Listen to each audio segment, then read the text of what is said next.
Tiniyak ni Jun kay Kibong na ang susunod na gawain ay makakatulong sa paghahanap ng paraan para tapusin ang kaguluhan, pagtupad sa kanyang pangakong tumulong kay Kibong.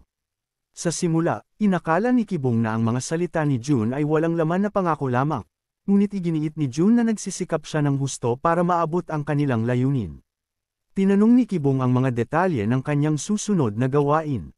Dinala ni Jun si Kibong at Kangha sa isang pasilidad kung saan sinusubukan ang iba't ibang materyales. Mukhang nasa sabik si Kangha sa lugar. Ipinaliwanag ni Jun na maraming aspeto ng mga dungeon na hindi pa maipaliwanag gamit ang physics ngayon, ngunit mas naiintindihan na ng mga mananaliksik ang kanilang mga katangian. Sinabi niya na para maunawaan ng maayos ang isang partikular na phenomenon, kailangan muna nilang maintindihan ang enerhiya. Ipinagpatuloy ni Jun na pinag-aralan nila kung saan nanggagaling ang enerhiya ng dungeon at kung paano ito napapanatili.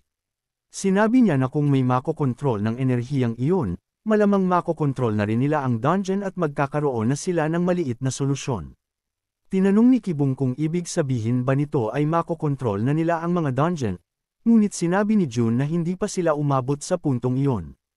Itinuon ni Jun ang atensyon ni Kibong sa isang kristal na kinumpirma ng system bilang isang fragment ng Daystone. Sa pagkagulat ni Jun, tila may kaalaman si Kibong tungkol dito. Ipinaalam ni Jun kay Kibong na ang susunod nilang gawain kasama si Yui ay ang paggalugad sa isang dungeon na posibleng naglalaman ng isang Daystone. Nabigla si Kibong sa revelasyong ito at tinanong kung posible bang malaman ito ng maaga. Nagulat siya dahil nakatagpo lamang siya ng isang Daystone sa kabila ng pag-clear ng napakaraming dungeon at pagpatay ng maraming boss monster. Ipinaliwanag ni Jun na nagawa nilang gumawa ng mga prediksyon tungkol sa Daystone dahil sa mga natira ng Fire Dragon. Naniniwala sila na maaari itong makatulong sa pagkontrol ng mga dungeon. Tinanong ni Kibong kung bakit kailangan niyang galugarin ang dungeon kasama si Yui imbes na gawin ito ng mag-isa. Ipinaliwanag ni Jun na kailangan ng 3 A-class o mas mataas na manlalaro para ma-activate ang dungeon ngunit hindi ito emergency kaya hindi sila makakapag-recruit ng maraming manlalaro. Binanggit din niya na ang paglahok ng malaking guild ay maaaring umantong sa pagkalat ng confidential na impormasyon. Napagpasyahan ni Kibong na sapat na mapagkakatiwalaan si Yui para samahan siya. Kinumpirma ni Jun ang tiwala sa ikatlong miyembro ng misyon na malapit sa Prime Minister at ipinaliwanag na lahat ng miyembro ay mapagkakatiwalaan. Ipinaalam din niya kay Kibong na may pahintulot si Yui mula sa Prime Minister na ipagpatuloy ang paggamit ng kanyang personal na channel. Tumanggap si Jun ng tawag mula kay Yui at nagkasundo silang makipagkita sa team. Ipinahayag ni Kangha ang kanyang kagustuhang sumali sa misyon ngunit itinuro ni Kibong na hindi siya makakasama dahil 3 lamang ang pwedeng pumasok sa loob ng dungeon sa isang pagkakataon. Sa kabila ng pagpapaalala ni Kibong sa counter sa dungeon barrier, nagpumilit si Kangha na sumali sa misyon bilang ikatlong miyembro. Maya-maya, dumating si Yui na naka-livestream na at si Chin Yuban, ang leader ng Warang Guild. Nagpakilala si Chin Yuban kay Kibong. Si Chin Yuban ay ipinakilala bilang Guild Master ng Warang Guild at isa sa mga unang taong nagising 10 taon na ang nakakaraan noong unang lumitaw ang mga dungeon. Lumaban siya laban sa mga halimaw sa Republic of Korea kasama ang Prime Minister Gua Ingong at naging isa sa mga bayani na tumulong sa pagsagip sa bansa. Nagpakilala si Kibong kay Chin Yuban at nakipagkamay habang ay dinokumento ni Yui ang kanilang progreso sa kanyang stream. Binanggit niya na papasok sila sa isang 6-star dungeon na tinatawag na Moth Chamber. Bagaman unang beses ni Yui na pumasok sa isang 6-star dungeon, ipinahayag niya ang kumpiyansa dahil kasama niya ang 2 malalakas na manlalaro. Ipinaalam din ni Yui sa kanyang mga manunood na hindi posible ang pag-stream sa loob ng dungeon at tinapos ang stream. Binati ni Yui si Kibong at tinanong kung alam na niya ang mga detalye mula kay Jun. Kinumpirma ni Kibong na alam na niya. Naalala ni Kibong ang tagubili ni Jun na kailangan niyang kunin ang Daystone. Naghandang pumasok sa dungeon si Kibong at ang team. Inutusan si Kangha na bumalik sa headquarters. Pagpasok nila, nag-set up si Yui ng isa pang camera para idokumento ang kanilang progreso. Gayunpaman, matapos ang paggalugad ng ilang sandali, napansin ni Yuban na kakaiba na wala pa silang nakikitang mga halimaw. Karaniwan, may mga lumilipad na halimaw sa simula ng dungeon. Iminungkahi ni Yui na ang kawalan ng mga halimaw ay maaaring mabuting bagay dahil makakapagtuon sila sa pagsupil sa boss monster. Hindi nag-alala si Yui sa kawalan ng mga halimaw at itinuro na nakapag-clear na si Kibong ng isang 8-star dungeon dati. Nagpatuloy sila sa paggalugad ngunit napansin ni Kibong na mabilis na dumidilim at ipinaliwanag ni Yui na dahil iyon sa kapaligiran ng Moth Chamber. Iminungkahi ni Yubon na magkampo muna sila para sa gabi dahil tumatagal ng 3 araw para malinis ang dungeon. Nagsindi ng apoy si Yui gamit ang kanyang mahika. Sa headquarters, abala si Vice Captain Hanjun sa mga papeles nang biglang tumunog ang alarma na senyales ng dungeon break sa Jiangxi Province. Isa sa mga miyembro ang nagbigay alam sa kanya ngunit nag-aalala sila dahil wala si Kibong para tumulong. Naalala ni Jun ang isang bagay at iniutos na ipatawag ang lahat ng miyembro ng team. Nakita niya si Kang Ha na umiiyak sa kanyang kwarto, na nagdudulot ng awkward na sitwasyon dahil sa kanilang unang pagkikita. Pinasok ni Jun si Kang Ha sa kanyang kwarto at inisip kung paano siya kakausapin, alam niya ang lakas ni Kang Ha. Tinanong ni Kang Ha ang kanilang layunin at ipinaalam nila sa kanya ang tungkol sa dungeon break ngunit tumanggi siyang pumunta dahil wala si Kibong. Napagtanto ni Jun na kailangan nilang kumilos agad bago lumala ang sitwasyon ng dungeon break. Naisip niya ng estratehiya para hikayatin si Kang Ha, sinasabing pupurihin siya ni Kibong kung malilinis niya ang dungeon, na nakahuli ng atensyon ni Kang Ha. Gayunpaman, may isang miyembro na nagduda sa pamamaraang ito. Naisip ni Kang Ha ang pagpuri ni Kibong sa kanya at agad na bumangon. Samantala, nagpatuloy ang grupo ni Kibong sa kanilang paggalugad sa dungeon at hiniling niya sa system na hanapin ang mga halimaw. Sa huli, iniulat ng system na walang mga halimaw sa loob ng 3 kilometro. Sinabi ni Kibong sa team na walang mga halimaw sa loob ng 3 kilometro at iminungkahi na bilasan nila ang kanilang galaw. Tinanong ni Yubon kung paano niya nalaman ito at nagbigay si Kibong ng malabong sagot. Inakala ni Yubon na bilang isang SS class na manlalaro na nag-clear ng 8-star dungeon, kaya niyang maramdaman ang mga halimaw sa isang malawak na lugar. Sumang-ayon si Yui na bilasan ang kanilang galaw at nagmamadaling umaban, sinundan ni Yubon. Alam ni Kibong na masyadong matagal kung sisabayan niya ang kanilang bilis, kaya inactivate niya ang kanyang kakayahan at nauna.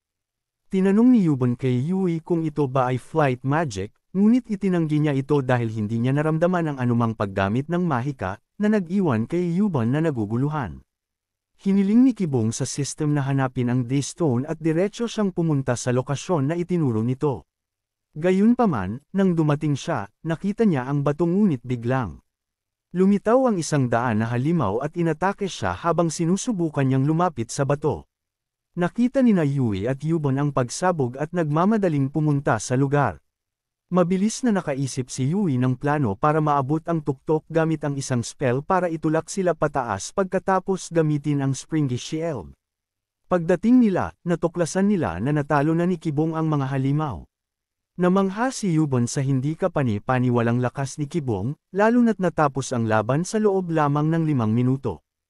Habang papalapit sila sa Daystone, natuklasan nilang mayroong barrier sa paligid nito. Inutusan ni Kibong silang umatras at sinira ito ng isang suntok. Lumapit sila sa Daystone at tinanong ng system si Kibong kung nais niyang i-absorb ito ngunit tumanggi siya at piniling ipa-analyze muna ito. Nang hawakan ni Kibong ang bato, nabalot sila ng isang madilim na substansya. Nakarating si Kang Ha at ang team sa lokasyon ng dungeon break kung saan sumaludo si Jung sa Lieutenant Colonel at inusisa ang sitwasyon. Sinabi ng Lieutenant Colonel na kakaiba ang mga kilos ng dungeon kamakailan at hindi sila sigurado kung may kinalaman ito sa kasalukuyang sitwasyon. Dagdag ni Jung na nakabasa siya ng ulat na binabanggit ang kawastuhan ng mga prediksyon ng dungeon sa mga nagdaang panahon. Ipinahayag ni Jung ang kanyang pag-aalala tungkol sa sitwasyon. Nang tanungin tungkol sa kinaroroonan ni Kibong, isiniwalat na siya ay nasa isa pang misyon na iniutos ng Prime Minister. Nakita ito ng Lieutenant Colonel bilang masamang balita at ipinahayag ang pag-aalala sa kanilang kakulangan ng paghahanda ng walang Kibong.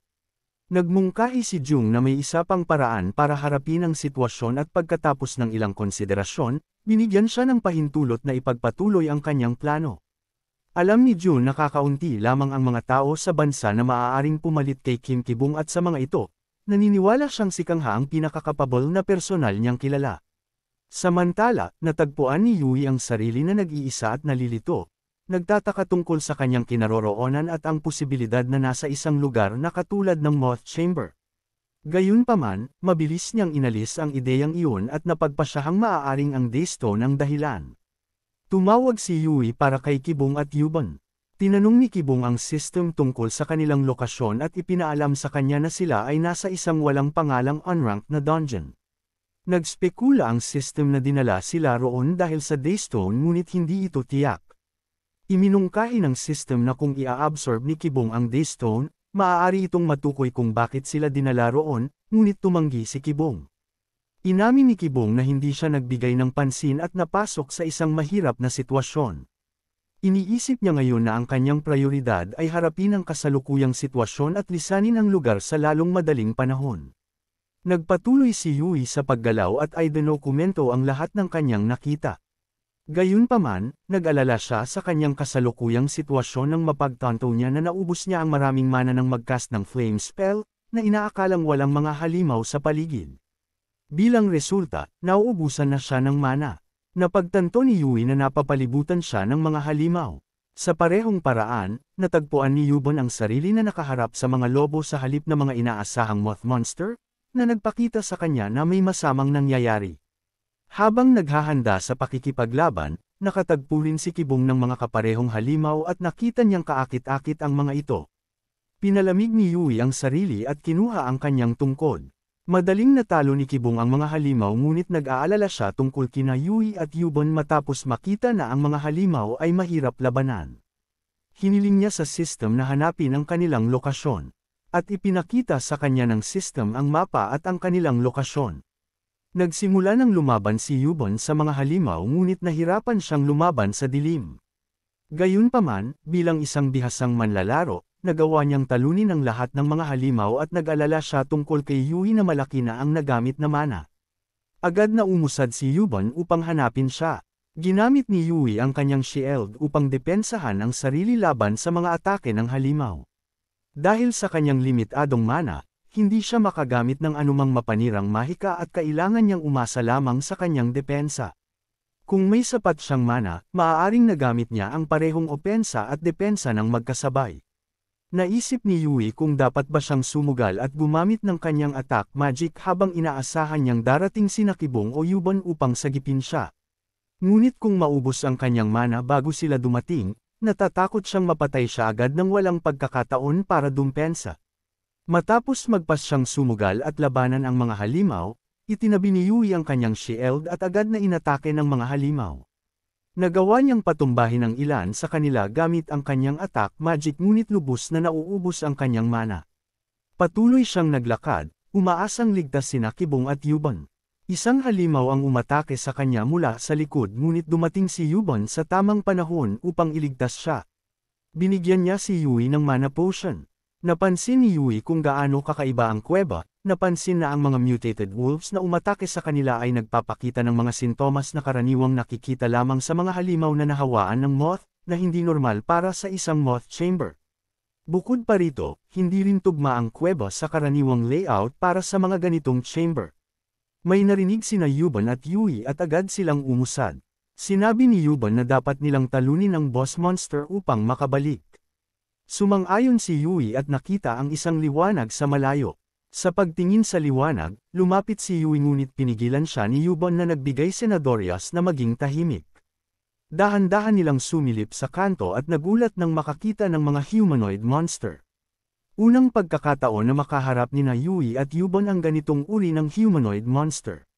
Nang maramdaman ng isa sa mga monster ang kanilang presensya, nagulat sila nang marinig itong magsalita. Inisip ni Yubon na ang wika ay hindi tunog Korean ngunit narinig na niya ito dati. Matapos maghanap ng isa sa mga monster sa kanilang lugar at walang makita, nakatagpo ng isa pang monster.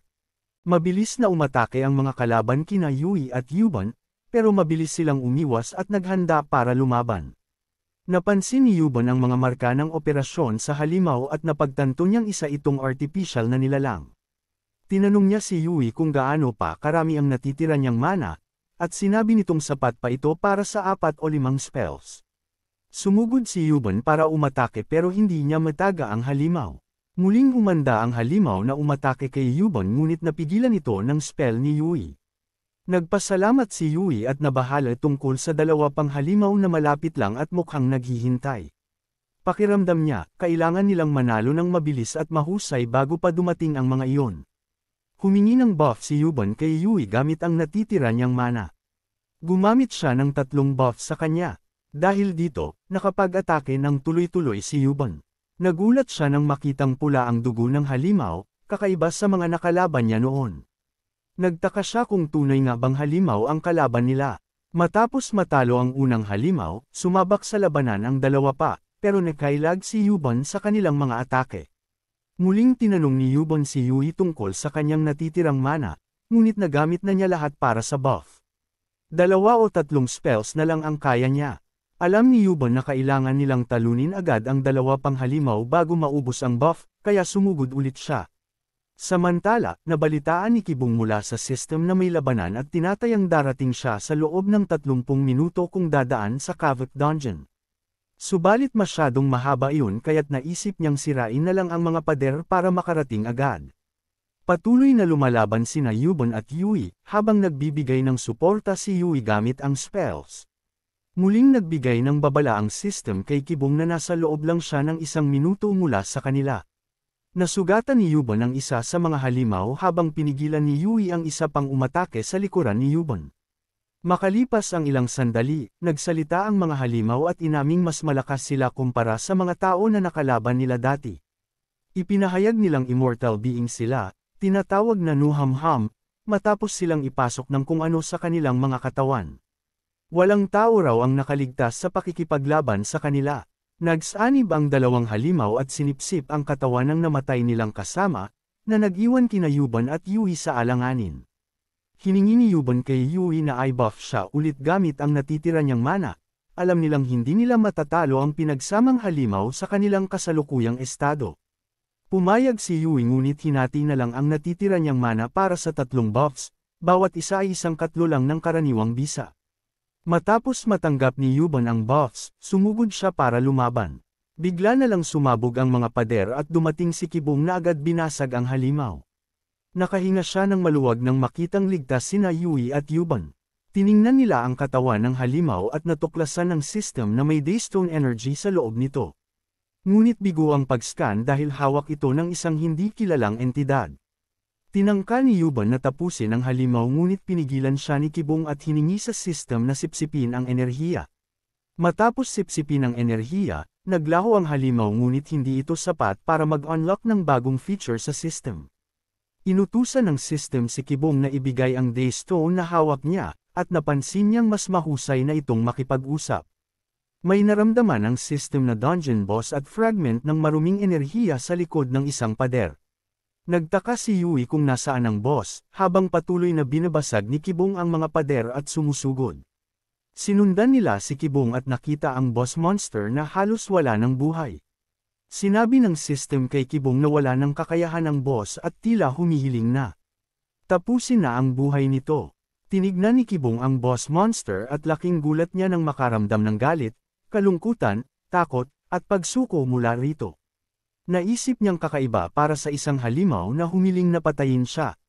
Kainahinala ang sitwasyon para sa Ankh Hunters dahil nakita nilang sugatan at nakapigil sa isang magic circle ang Moth Queen na dapat nasa Moth Chamber.